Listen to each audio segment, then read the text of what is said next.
Good morning. This is Jovine from Behind the Markets. Happy Wednesday. Today is February 26th. Today is National Letter to an Elder Day. If anybody's thinking about writing a letter, it'd be a good time to write a letter to an elderly friend of yours. Remember the lost art of letter writing? My goodness, writing a good letter, you really have the time to really explore things and explain things. It's a great thing, and it's something that I try to have my kids do as often as possible. The lost art of writing letters. Anyway, so today I wanted to talk about Buffett's shareholder letter, which came out Saturday, which is required reading for anybody that really wants to understand the mind of the world's greatest investor, who's also 94. He's not going to be doing this much longer. We're very lucky. He's been the greatest teacher that I've had in my life that I've never met. For those of you who are interested in becoming really good at investing, I urge you to go to berkshirehathaway.com. This is what I did. And you could see all of his shareholder letters going back to 1977 all the way through 2024. What I did in the 2000s was I started going through his shareholder letters.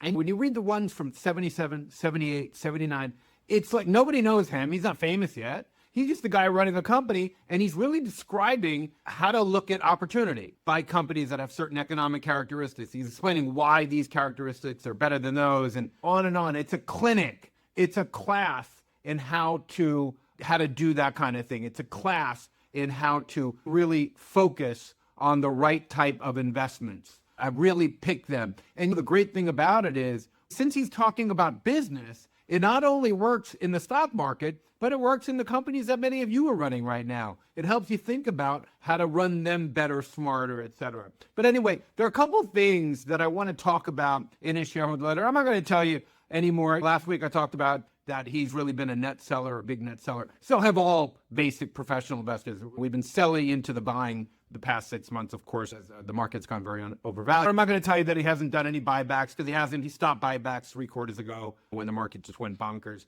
But he does talk about a topic. He actually gives 2 warnings about our currency and our debt, basically. And that's very unlike him. I'm going to give you a quote here.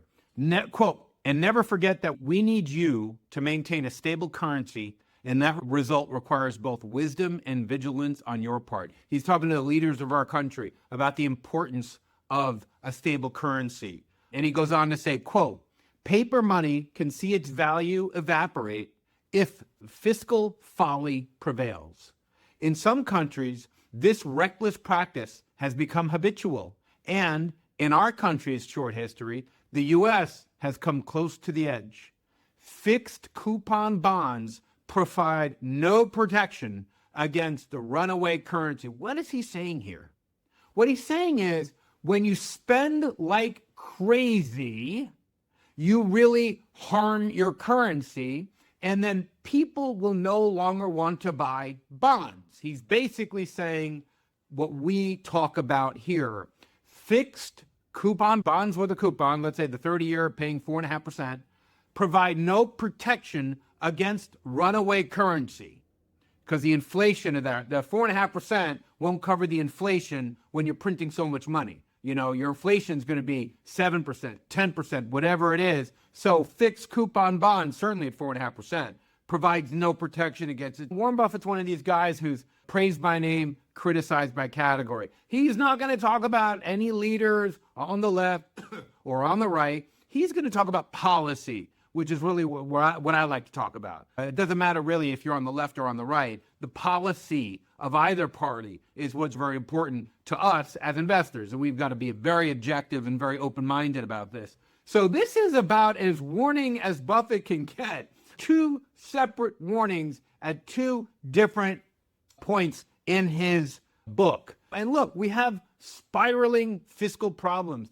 The budget deficit topped almost $2 trillion in fiscal 2024, with interest expense topping $1 trillion for the first time ever. And that really violates Ferguson's law, which talks about if a country's interest expense becomes greater than its defense expense, that country faces decline. Pretty much, it's a law, basically. It just happens over and over and over and over again, which is arguably why the Trump administration is rushing to reduce our footprint globally. And it harkens back to the Roman Empire. Remember when the Roman Empire was under massive fiscal constraint, they started pulling their troops and outposts from Britain and other places to reduce their footprint. We are at that phase. Thankfully, the Trump administration seems very serious about cutting costs because somebody has to do it. The only thing we can hope for is that they actually focus on the big stuff, which are going to be entitlements, reforming that to some degree, because without that, everything else is going to be a drop in the bucket. Anyway, that's all I have today. I will see you tomorrow. Have a wonderful day.